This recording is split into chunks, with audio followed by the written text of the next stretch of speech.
കേസിന്റെ ആശയങ്ങൾ കണ്ടിട്ടാണോ അതോ അടിയിലെ പെമ്പിള്ളേരെല്ലാം മുന്നിൽ ഒന്ന് ഷൈൻ ചെയ്യാൻ വേണ്ടിയിട്ടാണ്? സത്യം തുറന്നു പറഞ്ഞാലേ ചെറുപ്പത്തിൽ എനിക്ക് മീശയേ ഉണ്ടായിരുന്നില്ല. അന്നത്തെ പ്രണയകാലം അങ്ങനെ ഒരു ചിന്തയേ ഉണ്ടായിട്ടില്ല. ചെറുപ്പം മുതലേ തലയിൽ രാഷ്ട്രീയം വന്നതുകൊണ്ട് പോലീസുകാരുടെ കയ്യിൽ നിന്നായാലും അടി കിട്ടിയിട്ടുണ്ടോ? ഇഷ്ടംപോലെ അടി കിട്ടിയിട്ടുണ്ട്. അടി കൊടുത്തിട്ടുണ്ട്. അവിടെ കൂട്ടിയിട്ട വിറക് ഉയർത്തി ഞങ്ങളെല്ലാം കുതിരെ തല്ലിയിരുന്നു. അതുള്ള കുട്ടി അടക്കമുള്ള ആളുകൾ ഒരു ഒളിച്ചോട്ടായിരുന്നു എന്ന് പറയാം. അങ്ങനെ ഒരു പ്രേമിച്ചിട്ട് എന്ന് പറയാൻ കഴിയില്ല, പക്ഷെ അതൊരു ഫൈറ്റ് ആയിരുന്നു. പിന്നീട് അധികം എല്ലാം പറയാൻ ഇത്ര അടിപൊളിയായിരുന്നല്ലോ നിങ്ങളെ ലവ് സ്റ്റോറി. അതിനെപ്പറ്റി നമ്മൾ ചെറുതായിട്ട് കേട്ടിട്ടുണ്ട്. എങ്ങനെയാ വിളിച്ചെടുത്ത പത്തനംതിട്ടക്കാരിയായ ഒരു രശ്മി ചേച്ചിയെ? ഞങ്ങള് പുതിയ കാലത്തെ കുട്ടികളെ നിങ്ങൾക്ക് എന്തിനു വോട്ട് ചെയ്യണം? നിങ്ങൾ ജയിച്ചാൽ ഇപ്പോ ഞങ്ങൾക്ക് എന്തെല്ലാം ചെയ്തു തരാം? അവരുടെ ജീവിതം ക്രമപ്പെടുത്താൻ ആവശ്യമായ ഒരു സംവിധാനം നമുക്ക് കേരളത്തിൽ ഉണ്ടാക്കണം. സ്വന്തമായി ഒരു നിലനിൽപ്പ് വേണമെന്ന് ചിന്തിക്കുന്ന വിഭാഗമാണ് പുതിയ കാലഘട്ടത്തിലെ കുട്ടികൾ. കേരളത്തിൽ തന്നെ അവർക്ക് ജീവിക്കാൻ ആവശ്യമായ സംവിധാനം ഒരുക്കണം. നിങ്ങൾ UDFന്റെ ഒരു ഗ്യാരണ്ടി കേട്ടല്ലോ, സ്ത്രീകൾക്ക് KSRTC ബസ്സിൽ സൗജന്യ യാത്ര എന്ന്. വല്ലതും നടക്കോ അല്ലെ വാഗ്ദാനം മാത്രമാണോ? നടക്കുമെന്ന് വെച്ചാൽ നടക്കാൻ പറയുന്നത് UDF പറഞ്ഞു. എല്ലാവരോടും ചിരിച്ച് കൈവീശി നടക്കുന്ന ആ നിഷ്കളങ്കനായ ഉണ്ണിയുടെ റിയൽ ഫേസ് അൺമാസ്ക് ചെയ്യാൻ പോവുകയാണ് ഗൈസ്. വെൽക്കം ചന്ദ്രൻ തില്ലങ്കേരി. ചന്ദ്രേട്ടാ, പണ്ട് പഠിക്കുന്ന കാലത്ത് ഒരു പൊടിമീശക്കാരൻ കേസിന്റെ കൊടി പിടിച്ച് നടന്നത് കേസിന്റെ ആശയങ്ങൾ കണ്ടിട്ടാണോ അതോ അടിയിലെ പെമ്പിള്ളേരെല്ലാം മുന്നിൽ ഒന്ന് ഷൈൻ ചെയ്യാൻ വേണ്ടിയിട്ടാണ്? സത്യം തുറന്നു പറഞ്ഞാലേ ചെറുപ്പത്തിൽ എനിക്ക് മീശയേ ഉണ്ടായിരുന്നില്ല. അതുകൊണ്ട് പൊടിമീശ എന്ന് പറയുന്നതിലും കാര്യമില്ല. പിന്നെ ഞാൻ KSU ആവുന്നതിന് മുമ്പ് ഞാൻ കോൺഗ്രസ് ആയിരുന്നു. ഞാൻ കോൺഗ്രസിന്റെ എൻ്റെ വീട്ടിലും എൻ്റെ നാട്ടിലും മീറ്റിങ്ങുകൾ നടക്കുമ്പോൾ ചെറുപ്പത്തിൽ കോൺഗ്രസിന്റെ പരിപാടികളിൽ പോയിട്ടാണ് കോൺഗ്രസ് ആയി വന്നത്. പിന്നീടാണ് KSU ആവുന്നത്. ഞാൻ 8ാം ക്ലാസ്സിൽ പഠിക്കുമ്പോൾ മട്ടന്നൂർ സ്കൂളിലെ ക്ലാസ് ലീഡറായിരുന്നു. മട്ടന്നൂർ ഹയർ സെക്കൻഡറി സ്കൂളിൽ ഞാൻ ഒരു വർഷമേ അവിടെ പഠിച്ചിട്ടുള്ളൂ. അപ്പോൾ അവിടുത്തെ ക്ലാസ് ലീഡറായിരുന്നു. അപ്പോൾ ഞാൻ ഈ രാഷ്ട്രീയത്തിൽ സജീവമായതുകൊണ്ട് എന്നെ ഇവിടുന്ന് സ്ഥലം മാറ്റി. അപ്പോൾ വീട്ടുകാർ, എൻ്റെ ഒരു പെങ്ങളുണ്ട് ബോംബെയിലുള്ള, അവൾ രാഷ്ട്രീയത്തിൽ ഞാൻ വരുന്നതിന് താല്പര്യമില്ലാത്തതുകൊണ്ട് എന്നെ ഇവിടുന്ന് സ്ഥലം മാറ്റി പാലാ ഗവൺമെൻറ് ഹൈസ്കൂളിലേക്ക് എൻ്റെ ഇളയമ്മയുടെ വീട്ടിലേക്ക് മാറ്റി. അവിടെയും എന്നെ നിയന്ത്രിക്കാൻ കഴിഞ്ഞിട്ടില്ല. പിന്നെ അത് ക്രമേണ KSU രംഗത്തേക്ക് സജീവമായി വരികയാണ് ചെയ്തത്. മട്ടന്നൂർ സ്കൂളിലും പാലാ സ്കൂളിലും PRNSS കോളേജിലൊക്കെ പഠിച്ച ഒരാളാണെന്ന് പറഞ്ഞു. അപ്പോൾ പൊളിറ്റിക്സിലൊക്കെ സജീവമായിട്ടുള്ള, പഠിക്കാനും അത്യാവശ്യം കിടുവായിട്ടുള്ള ഒരാൾ. അപ്പോൾ അന്നത്തെ ഒരു ഹാൻസം ബോയ്. അന്നത്തെ പ്രണയകാലം അങ്ങനെ എന്തെങ്കിലും?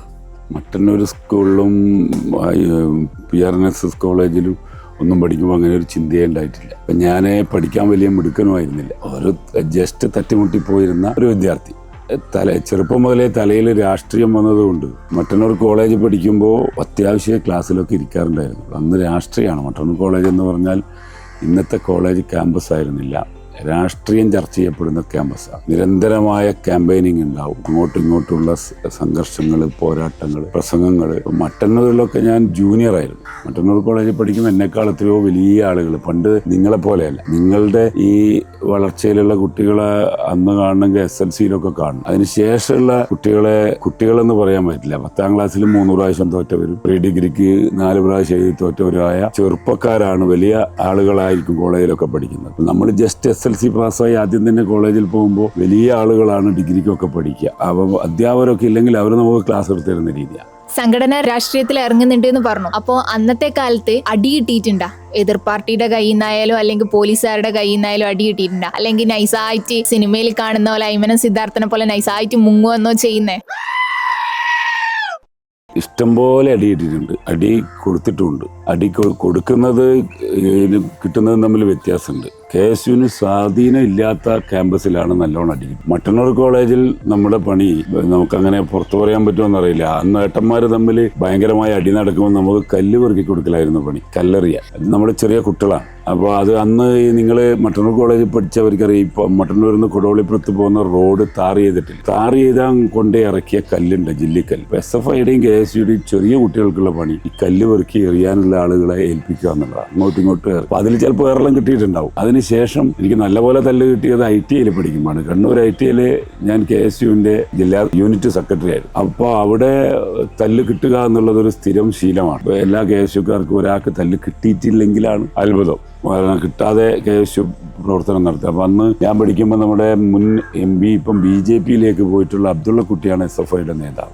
ഞങ്ങളവിടെ ഒരു പ്രകടനം നടത്തി. സാധാരണ KSU അങ്ങനെ ഒരു പ്രകടനമൊന്നും കാര്യമായി നടത്തില്ല. ഞാൻ പോയപ്പോൾ ഞാൻ ഈ മുദ്രാവാക്യം വിളിച്ചു കൊടുക്കുന്ന ഒരാൾ ആവേശത്തിൽ മുദ്രാവാക്യം വിളിച്ചു. അത് കേട്ട് കുറേ ആളുകൾ ആവേശത്തിൽ മുദ്രാവാക്യം വിളിച്ച് എൻ്റെ കൂടെ വന്നു. അത് കഴിഞ്ഞ് ഞാൻ ITIയിൽ രാവിലെ 7 മണിക്ക് തുടങ്ങുന്ന ഷിഫ്റ്റാണ്. അത് കഴിഞ്ഞാൽ ഞങ്ങളൊരു 11 മണിയാകുമ്പോൾ ഒരു കഞ്ഞിപ്പിടിയിൽ കഞ്ഞി കുടിക്കാൻ പോകും. അപ്പം ഞങ്ങൾ കുറച്ച് KSUക്കാർ കഞ്ഞി കുടിക്കുമ്പോൾ SFIക്കാർ ഓടി വന്ന് വിറക് കൊള്ളി എടുത്തിട്ട് അവിടെ കൂട്ടിയിട്ട വിറക് കൊള്ളി എടുത്ത് ഞങ്ങളെല്ലാം കുതിരെ തല്ലിയിരുന്നു. അബ്ദുള്ള കുട്ടി അടക്കമുള്ള ആളുകൾ അന്നത്തെ SFIയുടെ നേതാക്കന്മാർ. നമ്മളെ കൂടുതലും അടുപ്പിക്കുന്നത് പെൺകുട്ടികളാണ്. പ്രീ ഡിഗ്രിക്ക് കുട്ടികൾ അന്ന് പ്രീ ഡിഗ്രി കോളേജിലുണ്ട്. അപ്പോൾ നമ്മൾ ഡിഗ്രിക്ക് നമ്മളെ പെൺകുട്ടികളുടെ കണ്ണു മുമ്പ് നടികിട്ടിയാൽ പിന്നീട് നമുക്കൊരു ജാള്യതയായി. അപ്പോൾ കുട്ടികളാണ് നമ്മളോട് പറയുക ആണുങ്ങൾ എന്നും പറഞ്ഞ് നടക്കുന്ന നാണോ ഇല്ലേ എന്നൊക്കെ പറഞ്ഞ് നമ്മളെ വല്ലാതെ എരികേറ്റു. അപ്പോൾ നമുക്ക് ആവേശം കയറി അടിയാണ്. അന്ന് KSUവിന് നല്ല സ്വാധീനമുള്ള ക്യാമ്പസാണ്. അത് കഴിഞ്ഞാൽ സംഘർഷത്തോടു കൂടി നമ്മൾ തമ്മിലുള്ള അകൽച്ചയും പ്രശ്നങ്ങളൊക്കെ തീരും. നമ്മൾ ഒന്നിച്ച് ആശുപത്രി കിടക്കും. ആശുപത്രി എത്തിക്കഴിഞ്ഞാൽ പിന്നെ നമ്മൾ തമ്മിൽ ധാരണയാവും ഒന്നിച്ച്. കാരണം അന്നത്തെ ഗവൺമെന്റ് ആശുപത്രി കിടന്നാൽ മാരകമായ രോഗങ്ങളും കൊണ്ടേ തിരിച്ചു വരാൻ പറ്റും. കൊതുകുകളുടെ ഭയങ്കര ശല്യമൊക്കെ. അപ്പോൾ SFI അബ്ദുള്ള കുട്ടി അന്ന് കിടന്നിരുന്നു, ഞാൻ കിടന്നിരുന്നു. എൻ്റെ കൂടെ ഉണ്ടായിരുന്ന ഒരു ലത്തീഷ് ഭരത്. അന്ന് ഒരു തമാശ എന്ന് പറഞ്ഞാൽ ഞാനും അബ്ദുള്ള കുട്ടി ആസ്പത്രി കിടക്കും. ലത്തീഷ് ഭരന്റെ വീട് തൊട്ടപ്പുറമാണ്. കക്ഷി പോയി സുഖമായി കിടന്നുറങ്ങും. പിന്നെ ഞങ്ങൾ ഇവിടുന്ന് ഉറക്കില്ലാതെ വരും. അവസാനം നാട്ടിലേക്ക് വരാൻ കാശില്ലാതെ. അപ്പം അന്ന് ഈ മുട്ടയും പാലും കിട്ടും. ആശുപത്രിയിൽ നിന്ന് രോഗികൾക്ക് മുട്ടയും പാലും കിട്ടും. ഞങ്ങൾ കിട്ടിയ മുട്ടയും പാലും പുറത്തൊരു കടയിൽ വിറ്റിട്ടാണ് നാട്ടിലേക്ക് തിരിച്ചത്. രണ്ടാളും ധാരണയിലാണ് ഇറങ്ങി വന്നത്. അത് അന്തകാലം. KSU കാലത്ത് മട്ടന്നൂർ റോഡുകളിലൂടെ മുദ്രാവാക്യം വിളിച്ചാടുന്ന ആ ഒരു പഴയ ചന്ദ്രൻ തില്ലങ്കേരി ഇപ്പോഴത്തെ KPCC ജനറൽ സെക്രട്ടറിക്ക് ഓർമ്മയുണ്ടോ? എങ്ങനെയാണ് ചന്ദ്രൻ അതൊന്ന് നോക്കിക്കാണുന്നത്? ഞാൻ മുദ്രാവാക്യം വിളി തുടങ്ങുന്നത് ആദ്യം നാട്ടിൽ നിന്നാണ്. അത് കഴിഞ്ഞ് എൻ്റെ ഒച്ച നല്ല സൗണ്ടാണ് എൻ്റെത്. ഞാനത് കഴിഞ്ഞ് സ്ഥിരം മുദ്രാവാക്യം വിളിക്കാരനായത് ITI പോയതോടുകൂടി. അത് കഴിഞ്ഞ് SN കോളേജിലായിരുന്നു, ഞാൻ കണ്ണൂർ SN കോളേജിലായിരുന്നു. ആ സമയത്ത് ഞാൻ KSU ജില്ലാ സെക്രട്ടറി ആയപ്പോഴാണ് മട്ടന്നൂരിൽ പൂർണ്ണമായും സംഘടനാ പ്രവർത്തനം നടത്തേണ്ടി വന്നത്. അപ്പോൾ അന്ന് മുദ്രാവാക്യം വിളി നമ്മൾ മുൻകൂട്ടി എഴുതി തയ്യാറാക്കി നിങ്ങൾ ഇന്ന് വിളിക്കുന്നത് പോലെ നോക്കി വായിക്കലൊന്നുമില്ല. അന്ന് ഹൃദയത്തിൽ നിന്ന് മുദ്രാവാക്യം വരും. നമ്മളൊരു ഇഷ്യൂ വെച്ച് നമ്മൾ പ്രകടനം തുടങ്ങിയാൽ അപ്പോൾ ഇങ്ങനെ വരികയാണ്. അതിങ്ങനെ ഒഴുകി വരും. അത് നമ്മൾ വിളിച്ചു കൊടുക്കും. അന്ന് നമ്മൾ ചെറിയ പയ്യനാണല്ലോ. അവിടെ നിന്നാണ് മട്ടന്നൂരാണ് സത്യത്തിൽ ഞാനെന്ന രാഷ്ട്രീയക്കാരനെ രൂപപ്പെടുത്തിയത്, ഒരു ലീഡർഷിപ്പിലേക്ക് വരുന്നത്. ലീഡർഷിപ്പ് എന്ന് പറഞ്ഞാൽ പുറത്തറിയപ്പെടുന്ന ലീഡർഷിപ്പായി മാറിയത്. ഞാൻ അന്ന് അത്യാവശ്യം പ്രസംഗിക്കുമായിരുന്നു. ഇപ്പോൾ ശ്രീ മുല്ലപ്പള്ളി രാമചന്ദ്രൻ പാർലമെന്റിൽ മത്സരിക്കുന്ന കാലം എൻ്റെ നേതാവായിരുന്ന നൂറുദ്ദീൻ സാഹിബ്, നിങ്ങൾക്കൊന്നും അവരെ നൂറുദ്ദീൻ സാഹിബിനൊന്നും അറിയാൻ സാധ്യതയില്ല. പഴയ MLA ആണ് ഈ പേരാവൂർ നിയോജകമണ്ഡലത്തിൽ. അദ്ദേഹം മത്സരിക്കുന്ന കാലം. ആ സമയത്ത് ഞാൻ പ്രസംഗിക്കാൻ പോകും. നമ്മൾ ഈ പ്രചരണത്തെ വാഹനത്തിന്റെ മുന്നിൽ പോയി പ്രസംഗിക്കുക എന്നുള്ള ഡ്യൂട്ടിയാണ് നമുക്കൊക്കെ തരും. അങ്ങനെ പടിപടിയായി വളർന്നു വന്ന് എനിക്ക് തോന്നുന്നു ഞാൻ നല്ലപോലെ പാർട്ടിയിൽ അധ്വാനിച്ച ഒരാളാണ്. കോൺഗ്രസിലെ ബൂത്ത് പ്രസിഡന്റും അന്ന് മുതലേ 18-ാം വയസ്സ് മുതൽ ഇലക്ഷൻ സമയത്ത് പോളിംഗ് ബൂത്തിലിരിക്കുന്ന ആളാണ് ഞാൻ. ബൂത്ത് ഏജന്റായി ഇരിക്കുന്ന ആളാണ്. അതിനുശേഷം KSUവിന്റെ ജില്ലാ സെക്രട്ടറിയായി, യൂത്ത് കോൺഗ്രസ് ജില്ലാ സെക്രട്ടറിയായി, യൂത്ത് കോൺഗ്രസ് സ്റ്റേറ്റ് സെക്രട്ടറിയായി, DCC ഭാരവാഹിയായി, DCCയുടെ വൈസ് പ്രസിഡന്റായി. അങ്ങനെ പടിപടിയായി ഉയർന്നു വന്നു. അപ്പോൾ തിരിഞ്ഞു നോക്കും ഇപ്പോഴും സംഘടനാപരമായ ഒരുപാട് കാര്യങ്ങൾ എനിക്ക് ഓർമ്മയുണ്ട്. ആ കാലത്തിൽ പ്രവർത്തിച്ച ആളുകളുമായി ഇപ്പോഴും നല്ല ബന്ധത്തിലുള്ള ഒരാളാണ്. അത് KSUവിൽ മാത്രമല്ല, KSUവിലുള്ള ആളുകളുമായി നല്ല ബന്ധം പുലർത്തുമ്പോഴും ചുരുക്കം SFIയുടെ സഹപ്രവർത്തകരൊക്കെ ആയിട്ട് ഇപ്പോഴും ആത്മബന്ധം പുലർത്തുന്ന ഒരാൾ കൂടി. ഡിഗ്രി കഴിഞ്ഞ പാടു ചന്ദ്രേട്ടൻ ട്യൂട്ടോറിയൽ കോളേജ് തുടങ്ങിയിരുന്നു പറഞ്ഞു. അപ്പോൾ ആ ഒരു ടൈം ഈ ഒരു യങ് ആണ്, ഹാൻസം പോയാ. അപ്പോൾ ആ സമയത്ത് എന്തെങ്കിലും ലവ് ലെറ്റർ ആയിട്ടും കിട്ടിയിട്ടുണ്ടോ? അങ്ങനെ പ്രത്യേകിച്ചൊന്നും കിട്ടിയിട്ടില്ല. അന്ന് നമ്മൾ ചെറുപ്പക്കാരനാണല്ലോ. ഒരു 10, 20, 21, 22 വയസ്സുള്ള ഒരാളെന്ന നിലയിൽ അന്ന് നമ്മുടെ ഒരു ടീം, പഴയ കാലത്തെ ഒരു ടീമാണ്. അതിൽ സംഘടനാ പ്രവർത്തകർ എല്ലാ വിഭാഗത്തിൽപ്പെട്ടവരും ഉണ്ട്. പക്ഷെ അന്നത് സ്റ്റാർട്ട് ചെയ്തപ്പോൾ എൻ്റെ കൂടെ ഉണ്ടായിരുന്ന സഹപ്രവർത്തകർ, അതൊന്ന് മട്ടന്നൂർ ബാങ്കിൽ നിന്ന് റിട്ടയർ ചെയ്ത സെക്രട്ടറി ബാലകൃഷ്ണൻ പന്നിയോടനായിരുന്നു അതിൻ്റെ പ്രിൻസിപ്പാൾ. പിന്നെ ഇപ്പോൾ വികലാംഗ കോർപ്പറേഷൻ്റെ MD ആയിട്ടുള്ള ഒരു മൊയ്തീൻ കുട്ടി, അദ്ദേഹം SFI നേതാവായിരുന്നു. അദ്ദേഹം, അതുപോലെ പവിത്ര, ഒരുപാട് ആളുകൾ എൻ്റെ കൂടെ. നമ്മളെല്ലാം വന്ന് ആ സമയത്ത് അങ്ങനെ കൂടുതൽ ചിന്തയിലേക്ക് പോകാൻ പറ്റില്ല. നമുക്ക് റിസൾട്ട് ഉണ്ടാക്കുക എന്നുള്ളതായിരുന്നു. അപ്പോൾ ഓരോ ആളുകളും അന്നത്തെ ഒരു ദാരിദ്ര്യവും സാമ്പത്തിക പ്രയാസമുള്ളത് കൊണ്ട്, എന്നെ അറിയുന്നത് കൊണ്ട് ആരും ഫീസും തരും. അപ്പോൾ അതുകൊണ്ട് കാര്യമായിട്ടൊന്നും ഫീസൊന്നും കിട്ടും. അപ്പോൾ കുട്ടികളെ തെറിവറയിലാണ് എൻ്റെ പ്രധാനപ്പെട്ട. ഫീസ് തരാത്തതിനും മറ്റും. അപ്പം അന്നേരം നിങ്ങൾ ഈ പറയുന്ന മൂഡ് കുട്ടിക്ക് തോന്നാൻ സാധ്യതയില്ല. പേടിച്ചിട്ടാണോന്ന് അറിയില്ല. അത്യാവശ്യമൊക്കെ ഉണ്ടാവും, പക്ഷെ നമുക്കതിന് സമയം കിട്ടാറില്ല. സ്ട്രിക്റ്റ് എന്ന് പറഞ്ഞാൽ നമ്മൾ ആദ്യത്തെ പ്രാവശ്യം സ്ട്രിക്റ്റ് ആയി റിസൾട്ട് ഉണ്ടാക്കി. തോറ്റു പോയ ഓരോരാളെ പേരെടുത്ത് പറയുമ്പോൾ അവരിപ്പോൾ എന്നെ തെറി പറയുമെന്ന് എനിക്കറിയില്ല.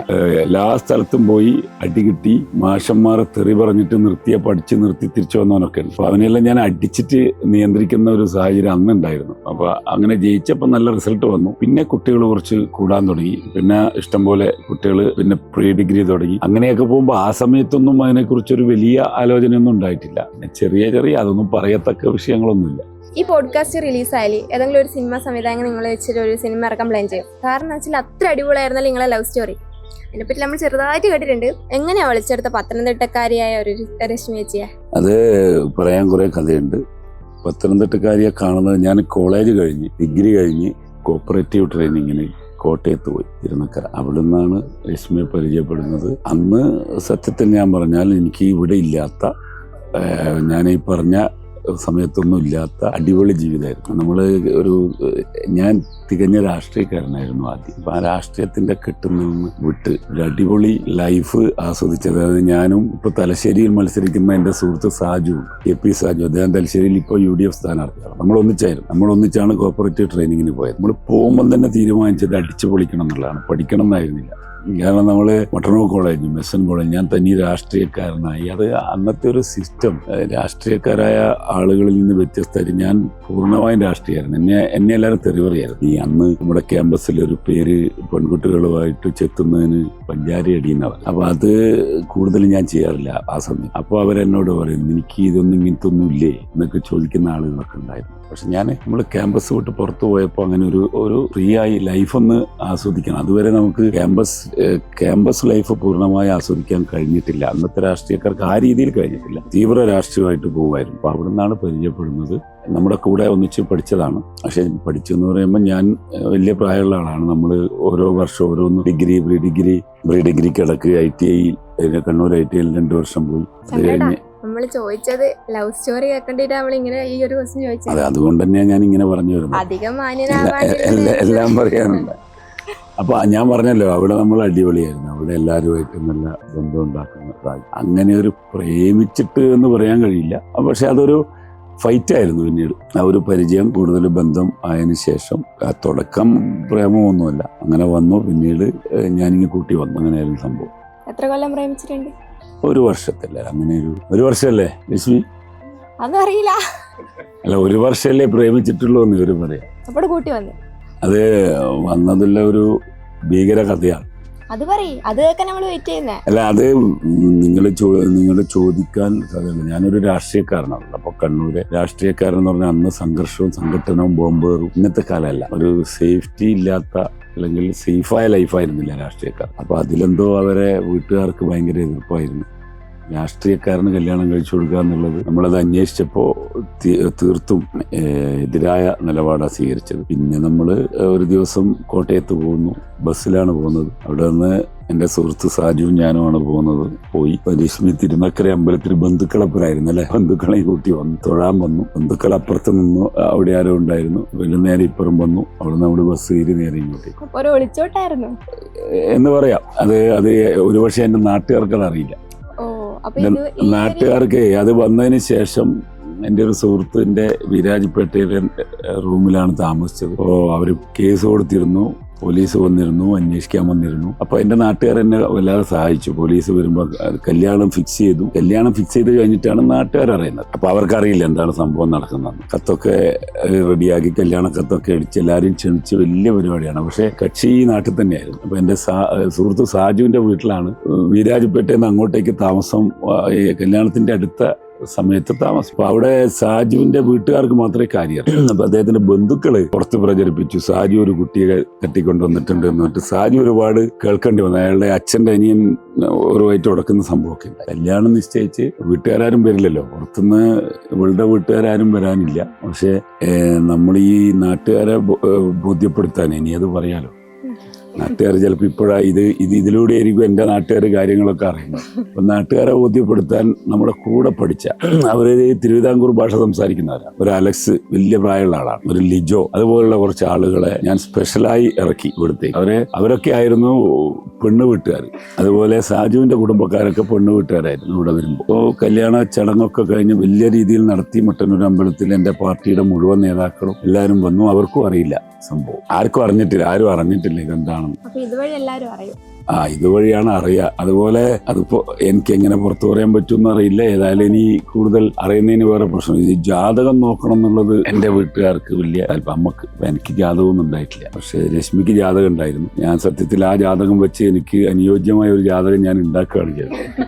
അപ്പോൾ അത് എടുത്ത് എൻ്റെ അമ്മാവന് ഇതൊക്കെ കണ്ട വലിയ പ്രശ്നമായിരിക്കും. അമ്മാവനും ഏട്ടനും ഞാൻ തന്നെ പറഞ്ഞൊരു ജോത്സ്യൻ്റെ അടുക്ക പോയി, ഞാൻ തയ്യാറാക്കിയ ജോത്സ്യൻ്റെ അടുക്ക.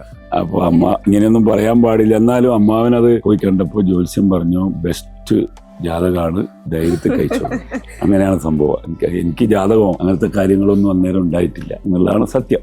അപ്പോൾ അതിൻ്റെ പിന്നിൽ ഒരുപാട് കഥയുണ്ട്. ആ കല്യാണ ദിവസം ഇവിടെ സെർച്ച് വാറണ്ടുമായിട്ട് പോലീസ് വരികയാണ്. അവർ കോടതിയിൽ പോയി. അപ്പോൾ അതാ ഞാൻ പറഞ്ഞത്, ടെൻഷൻ പിടിച്ച നാളുകളെ. അതുകൊണ്ട് ഡേറ്റ് സമയം ഏതാണെന്ന് നമുക്ക് ഓർമ്മയില്ല. അപ്പോൾ ഇന്നലെ രാത്രി തന്നെ ഞാൻ പറയും, ഇന്നലെ ഇലക്ഷൻ പര്യടനം കഴിഞ്ഞ് 12 മണിക്കാണ് നമ്മളിവിടെ എത്തുന്നത്. അന്നേരമാണ് എൻ്റെ മക്കള്, ഈ പെങ്ങന്മാരൊക്കെ തൊട്ടടുത്താണ്, ഏട്ടനും പെങ്ങന്മാരും ഒക്കെ അപ്പുറത്തെ വീട്ടിലാണ് താമസം. 12:30 ഇവരെല്ലാം ഒരു കേക്കുമായിട്ട് പെട്ടെന്ന് കയറി വരുന്ന ഒരു സർപ്രൈസ് ആയിട്ട്. ഇന്നലെ രാത്രി 12 മണിക്ക് കേക്ക് മുറിക്കാം. അപ്പം എൻ്റെ മരുമക്കൾ ഉണ്ടായിരുന്നു. നമ്മുടെ ഫാമിലി എന്ന് പറഞ്ഞാൽ എല്ലാവരും ഇവിടെ ഉണ്ടാവും, ആര് വന്നാലും ഇവിടെ ഉണ്ടാവും. അപ്പോൾ പിന്നെ അവരൊക്കെ വന്ന് പെട്ടെന്നാണ് കേക്ക് മുറിക്കുന്ന ചടങ്ങ് നടന്നത്. അന്നേരമാണ് ഞാനും അറിയുന്നത് വെഡിങ് ആനിവേഴ്സറി ആണെന്ന്. അല്ലാതെ അത് അങ്ങനെ ഡേറ്റ് നിങ്ങൾ പുതിയ കാലഘട്ടത്തിൽ അങ്ങനെയല്ലേ ഓർത്ത് വെക്കുന്നു. നമ്മളൊന്നും ഇത് ഓർത്ത് വെക്കുന്നവർ മാറി ആ ജനറേഷൻ മാറിയിട്ടുണ്ട്.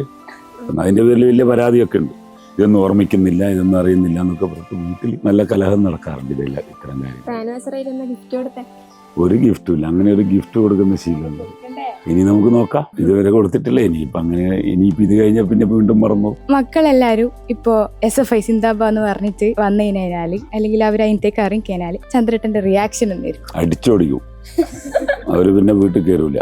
അതല്ല, പക്ഷെ അവരങ്ങനെ ചെയ്യില്ല. അതൊന്നും അത്ര കുറവ്. അത് ചെയ്ത് അവര് എൻ്റെ ഫാമിലി കോൺഗ്രസ് ഫാമിലിയാണ്. എൻ്റെ ഫാമിലി അമ്മയടക്കം.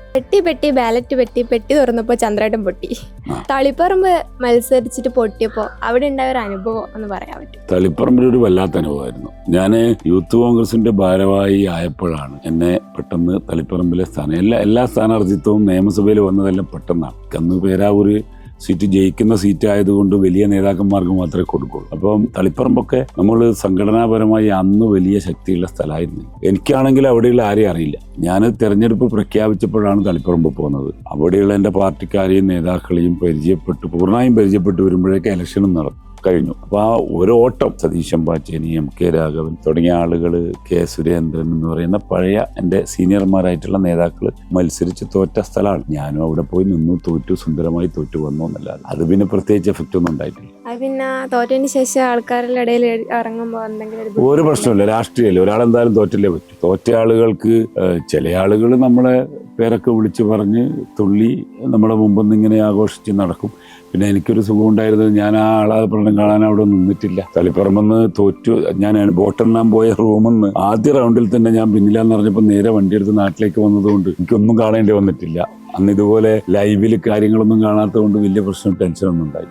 പെട്ടി ബാലറ്റ് മെയ് 4 പെട്ടി തുറക്കുമ്പോൾ ബാക്കി ചന്ദ്രേട്ടൻ പറ. മെയ് 4 പെട്ടി തുറക്കുമ്പോൾ മട്ടന്നൂരിൽ ചന്ദ്രൻ തില്ലങ്കേരി ജയിച്ചിരിക്കും. ഞങ്ങള് പുതിയ കാലത്തെ കുട്ടികളെ നിങ്ങൾക്ക് എന്തിനു വോട്ട് ചെയ്യണം? നിങ്ങൾ ജയിച്ചാൽ ഇപ്പോ ഞങ്ങൾക്ക് എന്തെല്ലാം ചെയ്തു തരാ? പുതിയ കാലത്തെ കുട്ടികൾ എന്തിനു വോട്ട് ചെയ്യണം? അവരുടെ ജീവിതം ക്രമപ്പെടുത്താൻ ആവശ്യമായ ഒരു സംവിധാനം നമുക്ക് കേരളത്തിൽ ഉണ്ടാക്കണം. അത് മട്ടന്നൂരിൽ ഞാൻ മാത്രം ഉണ്ടാക്കേണ്ടതല്ല. പക്ഷെ ഞങ്ങൾ UDF ഉയർത്തിയ ഒരു പ്രധാനപ്പെട്ട വിഷയമുണ്ട്. ഒന്ന്, പുതിയ കാലഘട്ടത്തിലെ ചെറുപ്പക്കാരെല്ലാവരും നാട് വിട്ടു പോവാം. ക്യാമ്പസുകളിൽ വിദ്യാർത്ഥികളില്ല. കേരളത്തിലെ ക്യാമ്പസുകളിൽ നിന്ന് വിദ്യാർത്ഥികൾ കൊഴിഞ്ഞു പോയിക്കൊണ്ടിരിക്കുകയാണ്. അവരാരും പഠിക്കുന്നില്ല. അടിസ്ഥാനപരമായ കാരണമുണ്ട്. പുതിയ കാലഘട്ടത്തിലെ കുട്ടികളും പഴയ കാലഘട്ടത്തിലെ കുട്ടികളും ഒക്കെ വ്യത്യാസം. പുതിയ കാലത്തിലെ കുട്ടികളെ സംബന്ധിച്ചിടത്തോളം അവർക്ക് അടിച്ചുപൊളി ജീവിതമാണ് അവർ കൂടുതൽ ആളുകളും പ്രതീക്ഷിക്കുന്നത്. സ്വന്തമായി ഒരു നിലനിൽപ്പ് വേണമെന്ന് ചിന്തിക്കുന്ന വിഭാഗമാണ് പുതിയ കാലഘട്ടത്തിലെ കുട്ടികൾ. ഞങ്ങളെപ്പോലുള്ള ആളുകളെ കാലഘട്ടത്തിൽ നാളെയെക്കുറിച്ച് നമ്മൾ ചിന്തിക്കാറില്ല. ഇന്ന് അങ്ങ് പോവും, നാളെ എന്ത് എന്നുള്ളത് വരുമ്പരായിക്കൊന്നും നമ്മൾ ചിന്തിച്ചു പോയ ആളുകളല്ല. പക്ഷെ ഇപ്പം അങ്ങനെയല്ല. അപ്പോൾ അതിനനുസരിച്ച് കേരളത്തിൽ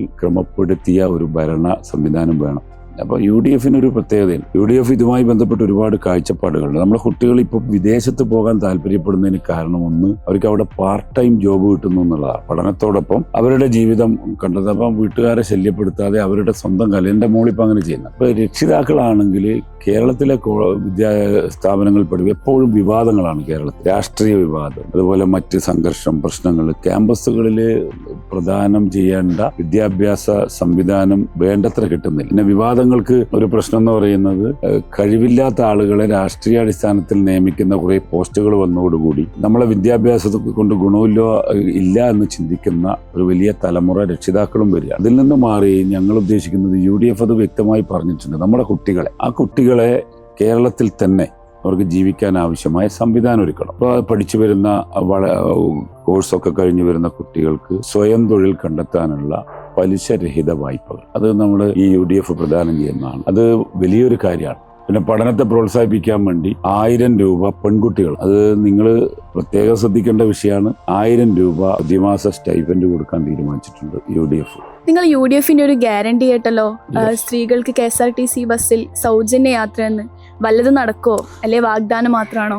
ഞങ്ങള് നടക്കുമെന്ന് വെച്ചാൽ നടക്കാൻ പറയുന്നതേ UDF പറഞ്ഞിട്ടുള്ളൂ. അതുകൊണ്ടാണ് 5 ഗ്യാരണ്ടി ആയി പോയത്. CPM 500 ഗ്യാരണ്ടി ഉണ്ട്. അത് തെരഞ്ഞെടുപ്പിന് മുമ്പ് കഴിഞ്ഞ തെരഞ്ഞെടുപ്പിലും പറഞ്ഞതാണ്. ഒന്നും നടന്നിട്ടില്ല. ഞങ്ങൾക്ക് 5 ആണ് പ്രധാനം. അതിലൊരു പ്രധാനപ്പെട്ടതാണ് KSRTC സ്ത്രീകൾക്ക് സൗജന്യ യാത്ര. അത് കോൺഗ്രസ് ഭരിക്കുന്ന സംസ്ഥാനങ്ങളിൽ നടത്തി വിജയിപ്പിച്ച പദ്ധതിയാണ്. കർണാടകയിൽ നിങ്ങൾ തൊട്ടടുത്ത് വീരാജ്പേട്ടയിൽ പോയാൽ അവിടുത്തെ സ്ത്രീകള് അവരുടെ ആധാർ കാർഡുമായി ബസ്സിൽ കയറിയാൽ അവർക്ക് കാശ് കൊടുക്കേണ്ട. ആധാർ കാർഡ് വേണം, അതുമായി കൊടുക്കേണ്ട. തെലങ്കാനയിൽ നമ്മളത് നടത്തി വിജയിച്ച പരിപാടിയാണ്. ഇവിടെയും നടത്തി വിജയിപ്പിക്കാൻ കഴിയുന്ന ഒരു പദ്ധതിയാണ് എന്നുള്ളത് കൊണ്ട് അത് നടത്താൻ കഴിയുന്നത് മാത്രമേ ഞങ്ങൾ പറഞ്ഞിട്ടുള്ളൂ. ഉമ്മൻചാണ്ടി സാറിന്റെ സ്വന്തം ആളാന്ന് പറഞ്ഞു. അപ്പൊ എങ്ങനെ അടുപ്പം വന്നത്? ഉമ്മൻചാണ്ടിയുടെ സ്വന്തം എന്ന് പറഞ്ഞാൽ ഞാൻ ചെറുപ്പം മുതൽ, അന്ന് കോൺഗ്രസ് 2 വിഭാഗം ഉണ്ടായിരുന്നു. കോൺഗ്രസിൽ വളർന്ന കാലഘട്ടത്തിലെ KSU പ്രവർത്തനമായിരുന്നു. പക്ഷെ എനിക്ക് അതിനേക്കാളേറെ ഉമ്മൻചാണ്ടിയുടെ ജീവിത രീതിയെക്കുറിച്ച് പഠിച്ചപ്പോൾ അദ്ദേഹത്തോട് വ്യക്തിപരമായ താല്പര്യം തോന്നിയ ഒരാളാണ്. ഉമ്മൻചാണ്ടി ഞാനും അടുപ്പം എന്ന് പറഞ്ഞാൽ ഉമ്മൻചാണ്ടിക്ക് ഒരുപാട് ആളുകൾ അടുപ്പമുള്ള ആളുകളുണ്ട്. കേരളത്തിൽ എല്ലാവരും അദ്ദേഹത്തിന്റെ അടുപ്പമുള്ള ആളുകളാണ്. നമ്മൾ ഉമ്മൻചാണ്ടിയെ ഇഷ്ടപ്പെടുന്നത് അദ്ദേഹത്തിന്റെ ജീവിത രീതി, അദ്ദേഹത്തിന്റെ സംഘടനാ പ്രവർത്തനം, അദ്ദേഹത്തിന്റെ ലാളിത്യം എല്ലാം കൊണ്ടും അദ്ദേഹത്തെ ഇഷ്ടപ്പെട്ടു വന്നതാണ്. അതായത് കൂടുതലടുത്ത് എന്ന് പറയുന്നത് വ്യക്തിപരമായി എന്നെ എനിക്ക് ഏറ്റവും സങ്കടമുള്ളത് ഉമ്മൻചാണ്ടി സാർ ആശുപത്രിയിൽ ബാംഗ്ലൂരിൽ ചികിത്സയിലുള്ളപ്പോൾ ഞാൻ എൻ്റെ വീട്ടിൽ ഗൃഹപ്രവേശ കർമ്മം ഉണ്ടായിരുന്നു. അത് ക്ഷണിക്കാൻ വേണ്ടി ഞാൻ സാറിൻ്റെ അടുത്ത് പോയി. സാറിൻ്റെ അടുത്ത് പോയപ്പോൾ സാറ് സീരിയസ് ആയി നിൽക്കുകയാണ്. പക്ഷെ എന്നാലും തിരിച്ചു വരുമെന്നുള്ള പ്രതീക്ഷയിലായിരുന്നു. അപ്പം എന്നോട് പറഞ്ഞത് അന്ന് സതീശൻ പാച്ചേനിയും മരിച്ചിട്ട് 1 വർഷം ആവുന്ന സമയമാണ്. അപ്പം എന്നോട് പറഞ്ഞു, സതീശൻ്റെ അടുത്ത് പോയില്ല, നിന്റെ വീട്ടിൽ ഞാൻ വരും, ഞാൻ ഇവിടുന്ന് ആശുപത്രിയിൽ നിന്ന് വന്ന ഉടനെ അങ്ങോട്ടേക്ക് കണ്ണൂരേക്ക് വരും എന്നോട് പറഞ്ഞിരുന്നു. പക്ഷെ അദ്ദേഹത്തിന് വരാൻ കഴിഞ്ഞില്ല. അദ്ദേഹം പ്രോത്സാഹിപ്പിക്കുക, എനിക്ക് വേണ്ടി അദ്ദേഹം ഒരുപാട് കാര്യങ്ങളിൽ എന്നെ പ്രോത്സാഹിപ്പിച്ച് കൊണ്ടുവന്നിട്ടുണ്ട്. കേരളത്തിലെ കോൺഗ്രസ്സുകാരെപ്പോ വെള്ളയും ഇട്ടിട്ട് നടന്നിട്ട് നമ്മൾ കണ്ടിട്ടില്ല. അപ്പോൾ കോൺഗ്രസിന്റെ ഏറ്റവും വലിയ നേതാവല്ലേ രാഹുൽ ഗാന്ധി ടീഷർട്ട് ജീൻസ് എല്ലാം ഇട്ടിട്ട് നല്ല ലുക്കിൽ കളർഫുൾ ആയിട്ട് നടക്കുന്നതാണ്. അപ്പോൾ നമ്മൾ വീഡിയോ അതുപോലെ ആയാലേ നല്ലതായിരിക്കൂലേ? അങ്ങനെ ഇഷ്ടമുള്ള വസ്ത്രം ധരിക്കാമല്ലോ. അത് ഇന്നത് ആദ്യം ഇന്ത്യയുടെ അന്നത്തെ സാഹചര്യത്തിനനുസരിച്ച് നമ്മൾ സ്വയം ഉണ്ടാക്കുന്ന വസ്ത്രം ധരിക്കാമെന്ന് ഗാന്ധിജി ആഹ്വാനം ചെയ്തത് കൊണ്ടാണ് കൂടുതലും ഖാദി വസ്ത്രത്തിലേക്ക് ആളുകൾ മുന്നോട്ട് പോയത്. പക്ഷെ കോൺഗ്രസ്സുകാർ ഖാദി ധരിക്കണം എന്ന് നിർബന്ധമല്ല. പക്ഷെ ഖാദി ധരിക്കുമ്പോഴുള്ളൊരു പ്രത്യേകത, ഞാൻ അത്യാവശ്യം ഖാദിയും ധരിക്കും, അതല്ലാത്ത വേഷം ധരിക്കും. ഒരു നമ്മൾ സ്വയം ഒരു പക്വതയിലേക്ക് നീങ്ങുന്ന ഒരു സാഹചര്യം. ഒരു സ്ഥലത്ത് ചെന്നാൽ ഞാൻ അങ്ങനെ മറ്റുള്ളവരെ പോലെ ചെയ്യരുത്, അല്ലെങ്കിൽ മോശമായി പെരുമാറരുത് എന്നുള്ള ഒരു സ്വയം ബോധ്യം ഖാദി വസ്ത്രം ധരിക്കുന്നപ്പോൾ ഉണ്ടാവാറുണ്ട്. മറ്റുള്ളവർ കാണുമ്പോഴും ഒരു ബഹുമാനം ഖാദി വസ്ത്രത്തോട് ഉണ്ട്. ചന്ദ്രേട്ടന്റെ ഇലക്ഷൻ പര്യടനത്തിൽ ഞങ്ങൾ കേട്ടു, ഉദ്ഘാടനത്തിനോ മറ്റു പരിപാടികൾക്കോ വന്നു പോകുന്ന ഒരു MLA പോലെ ആയിരിക്കില്ല എന്ന്. എന്തോ ഇവിടെ ഒരു കുത്തിപ്പറയുന്നത് പോലെ. കുത്തിപ്പറയല്ല, ഞാൻ ഈ മട്ടന്നൂരിലെ MLA കണ്ടത് തിരഞ്ഞെടുത്ത് കഴിഞ്ഞാൽ പിന്നെ അവർ അത്യാവശ്യം മാത്രമേ മണ്ഡലത്തിൽ വരാറുള്ളൂ. ഒരു ജനപ്രതിനിധിക്ക് നമ്മൾ വോട്ട് ചെയ്യുന്നത് ജനങ്ങളുടെ എല്ലാ വിഷയങ്ങളിലും ഇടപെടാനാണ്. അവർ മുഴുവൻ സമയം ജനപ്രതിനിധി ആയിരിക്കണം. കാരണം നമുക്ക് അതിനുള്ള ആനുകൂല്യം ശമ്പളവും ഒക്കെ കിട്ടുന്നതാണ്. ജനങ്ങളെ നമ്മളെ വിശ്വസിച്ചേൽപ്പിക്കുന്ന ചുമതലയാണ്. അപ്പോൾ എപ്പോഴെങ്കിലും വന്നൊരു റോഡ് ഉദ്ഘാടനം നടത്തി പോവുക എന്നുള്ളതല്ല MLAയുടെ പണി. അവർ മുഴുവൻ സമയവും ഈ മണ്ഡലത്തിലുണ്ടാവണം. മുഴുവൻ സമയം എന്ന് പറഞ്ഞാൽ അത്യാവശ്യം അവരുടെ വ്യക്തിപരമായതോ അല്ലെങ്കിൽ മറ്റ് നിയമസഭ നടക്കുമ്പോഴോ ഒക്കെയുള്ള കാര്യങ്ങൾക്കൊന്നും പ്രശ്നമല്ല. പക്ഷേ എൻ്റെ ഒരു അഭിപ്രായം മാസത്തിലൊരു തവണയെങ്കിലും ഈ നിയോജക മണ്ഡലത്തിൻ്റെ എല്ലാ പഞ്ചായത്തുകളിലും എത്തണം എന്നുള്ളതാണ് എൻ്റെ ഒരു നിലപാട്. മട്ടന്നൂരിൽ നിന്ന് ജയിച്ചിട്ട് തിരുവനന്തപുരം പോയി തിരുവനന്തപുരത്ത് നിന്ന് തിരിച്ചു വരുമ്പോൾ ഒരു കൊടി വെച്ച കാറിൽ 2 പോലീസ് ജീപ്പെല്ലാം ബാക്കിൽ മുമ്പിലായിട്ട് വരുന്നത് നമുക്ക് ഇൻസ്റ്റയിൽ റീലിടാൻ പറ്റുമോ? അതിന് സാധ്യതയില്ല. ഞാൻ അങ്ങനെയൊന്നും ആഗ്രഹിക്കുന്ന ആളെയല്ല. ജയിക്കുക എന്നുള്ളതാണ് എൻ്റെ മുന്നിലുള്ള ഇപ്പോഴത്തെ പ്രശ്നം. മട്ടന്നൂർ എയർപോർട്ട് സിറ്റി കേൾക്കാൻ നല്ല സുഖമുണ്ട്. മട്ടന്നൂർ ശരിക്കും ഒരു സിറ്റിയാണോ? സിറ്റിയായിട്ട് മാറിയിട്ടുണ്ടോ? മട്ടന്നൂർ സിറ്റിയാണെന്ന് പലരും പറയുന്നു. പക്ഷെ മട്ടന്നൂരിൽ അസമയത്ത് ഒരാൾ മട്ടന്നൂർ ടൗണിലെത്തിയാൽ ഒന്ന് ടോയ്ലറ്റിൽ പോകാനുള്ള സൗകര്യം പോലും ഇല്ലാത്ത സിറ്റിയാണ് മട്ടന്നൂർ സിറ്റി. അതാണ് 15 വർഷത്തെ നേട്ടം. നിയമങ്ങൾ ഉണ്ടാക്കുന്ന സഭയിലേക്കുള്ള തെരഞ്ഞെടുപ്പാണല്ലോ ഇത്. അപ്പോൾ ഒരു MLA ആയാൽ നിലവിലുള്ള ഏതെങ്കിലും ഒരു നിയമങ്ങളിൽ മാറ്റണമെന്ന് ആഗ്രഹിക്കുന്നുണ്ടോ? എൻ്റെ അഭിപ്രായത്തിൽ സാധാരണക്കാരന് ആവശ്യമുള്ള ഒരു അപേക്ഷകൾ സർക്കാരിലോ ബന്ധപ്പെട്ട മേഖലയിലോ സമർപ്പിച്ചാൽ ഒരാഴ്ച കൊണ്ട് അതിനുള്ള തീരുമാനം ഗവൺമെന്റിൽ നിന്ന് ഉണ്ടാക്കി കൊടുക്കുക എന്നുള്ളതാണ് അത്യാവശ്യം. ഒരുപാട് നൂലാമാലകൾ വെച്ച് ഒരു മനുഷ്യനെ പ്രയാസപ്പെടുത്തുന്ന നിയമങ്ങളെല്ലാം മാറ്റണം എന്നുള്ളതാണ് എൻ്റെ ഒരു അഭിപ്രായം. അപ്പോൾ മട്ടന്നൂർ മണ്ഡലം രൂപീകരിച്ചത് മുതൽ ഇവിടെ ഭരിക്കുന്നത് CPM MLAമാരാണ്. അപ്പോൾ ഇതിനൊരു മാറ്റം വേണമെന്നാണല്ലോ നമുക്ക്. അപ്പോൾ ചന്ദ്രേട്ടന് ഇവിടെ എന്ത് മാറ്റം കൊണ്ടുവരാനാണ് പ്ലാനിലുള്ളത്? എന്ത് മാറ്റമാണ് നമുക്കിവിടെ? എനിക്ക് ഒറ്റയ്ക്കൊന്നും ഒരു മാറ്റവും കൊണ്ടുവരാൻ കഴിയില്ല. പക്ഷേ ഞാൻ ഇവിടെ മുഴുവൻ സമയവും ഒരു ജനപ്രതിനിധിയായിട്ടുണ്ടാവും. അവരുടെ ആവശ്യങ്ങൾ അറിഞ്ഞ് അതിനനുസരിച്ചുള്ള പ്രവർത്തനം നടത്തും. ഒരുപാട് പ്രയാസങ്ങൾ ഈ നിയോജകമണ്ഡലത്തിലുണ്ട്. അതിനുള്ള പ്രധാന കാരണം ജയിച്ചു പോകുന്ന MLAമാരൊക്കെ പാർട്ടിയുടെ സീനിയർ നേതാക്കന്മാരാണ്. അവരാരും ജയിച്ചു കഴിഞ്ഞാൽ പിന്നെ അവരുടെ മറ്റു മേഖലകളിൽ പോകാന്നല്ലാതെ മണ്ഡലത്തെ നോക്കുന്നില്ല. ഇപ്പോൾ വളരെ അടിയന്തര പ്രാധാന്യമുള്ള ഒരുപാട് പ്രശ്നങ്ങളുണ്ട്. നേരത്തെ ചോദിച്ച ഒരു ചോദ്യത്തിന് നമുക്ക് പുതിയ തലമുറയ്ക്ക് എന്താണ് കാര്യമെന്ന് ചോദിക്കല്ലേ. മട്ടന്നൂർ എയർപോർട്ടുമായി ബന്ധപ്പെട്ട് ഒരുപാട് തൊഴിൽ സാധ്യതകൾ ഈ മേഖലയിലുണ്ട്. അതിനെ നമുക്ക് എങ്ങനെ പുതിയ തലമുറക്ക് ഗുണപ്രദമാക്കാമെന്നുള്ളതിനെ കുറിച്ചായിരിക്കും ഈ നിയോജക മണ്ഡലത്തിൻ്റെ പ്രതിനിധി എന്ന നിലയിൽ ഞാൻ ആദ്യം ചിന്തിക്കുക. പുതിയ തലമുറക്ക് ആവശ്യമായ തൊഴിൽ സംവിധാനങ്ങൾ ഒരുക്കി കൊടുക്കാൻ ഇപ്പോൾ കിൻഫ്രയുണ്ട്, അതുപോലെ തന്നെ എയർപോർട്ടുമായി ബന്ധപ്പെട്ട വിവിധ തരം സംവിധാനങ്ങൾ. ഇപ്പോൾ ഇവിടെ കണ്ടുവരുന്ന ഒരു കാര്യം എന്ന് പറഞ്ഞാൽ ഈ നാട്ടിലുള്ള ആളുകൾക്കല്ല കൂടുതലും തൊഴിൽ സംവിധാനങ്ങൾ ഏജൻസികളെ ഏൽപ്പിച്ച് ഏജൻസികൾ മുഖാന്തരമാണ് ചെയ്യുന്നത്.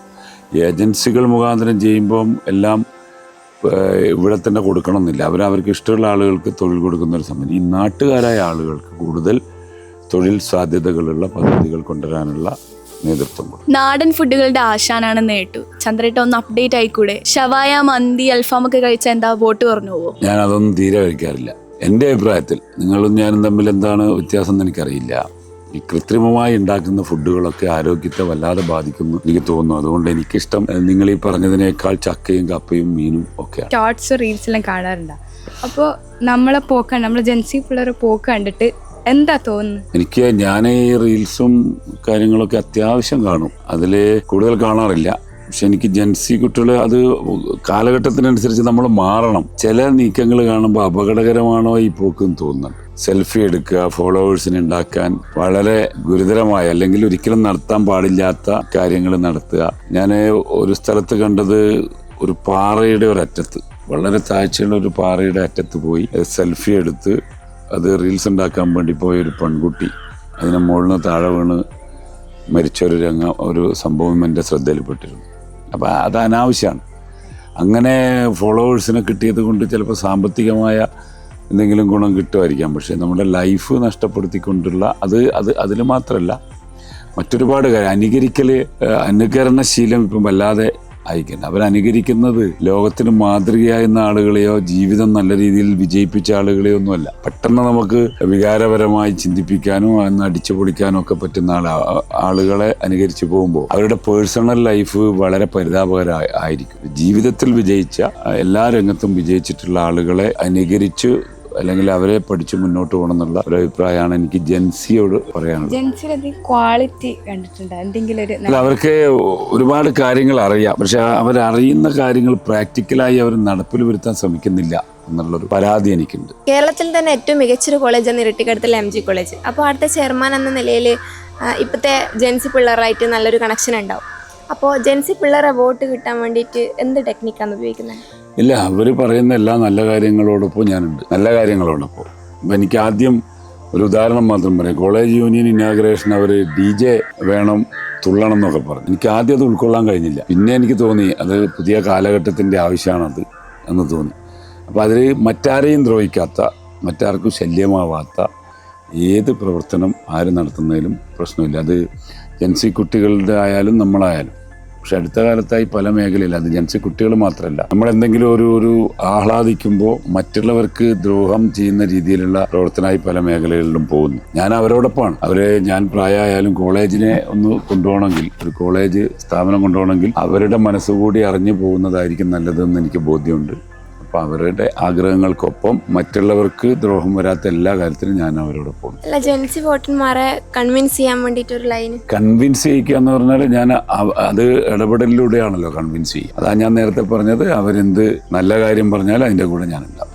ഇത്രയും പര്യടനങ്ങളൊക്കെ നടത്തിയപ്പോൾ MLA ആയാൽ ആദ്യം ഇടപെട്ട് പരിഹരിക്കാവുന്ന പ്രശ്നം എന്ന് തോന്നിയത് എന്താണ്? വളരെ ഗൗരവമുള്ളൊരു വിഷയമുണ്ട്. 10 വർഷമായി കണ്ണൂർ എയർപോർട്ടിന്റെ സമീപത്ത് കാനാട് കോളിപ്പാലത്ത് താമസിച്ചിരുന്ന ഒരുപാട് ആളുകളെ റൺവേ വികസനം നടത്തുമെന്ന പേരിൽ അവരെ ഭൂമി ഏറ്റെടുക്കുമെന്ന് പറഞ്ഞുകൊണ്ട് അവിടെയുള്ള ആളുകളെ പറഞ്ഞു വിട്ടു.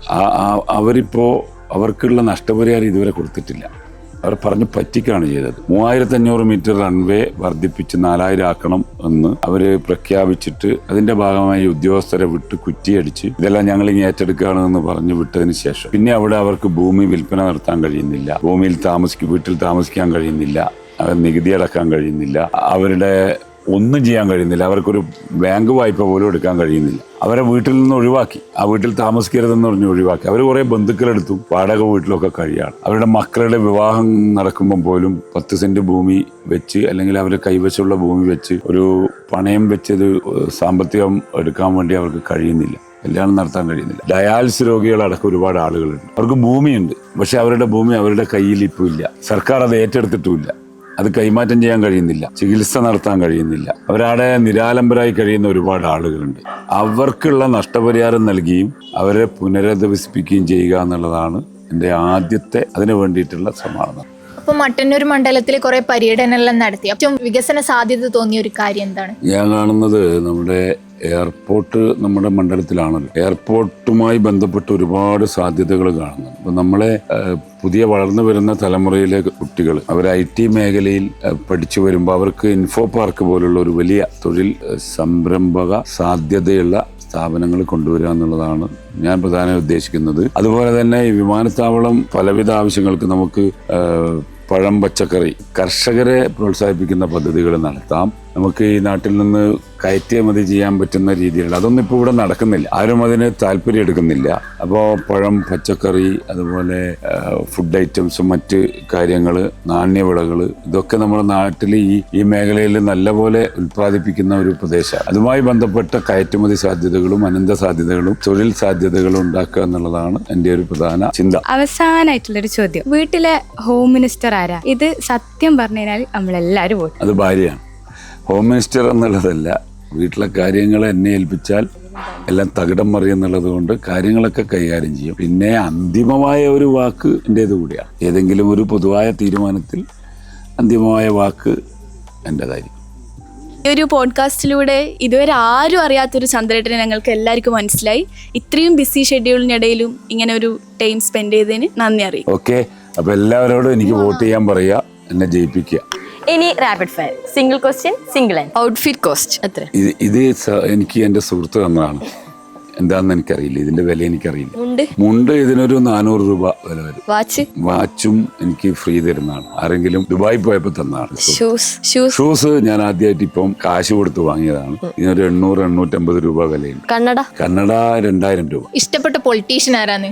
ഇഷ്ടപ്പെട്ട പൊളിറ്റീഷ്യൻ രാജീവ് ഗാന്ധി. വൈഫിൽ കണ്ട ഏറ്റവും നല്ല ക്വാളിറ്റി എന്താ? നല്ല ഫുഡാണ്. വൈഫിന്റെ സ്വഭാവത്തിൽ ഇഷ്ടപ്പെടാത്തൊരു കാര്യം? അത് ഒറ്റ വാക്ക് തീരുവില്ല.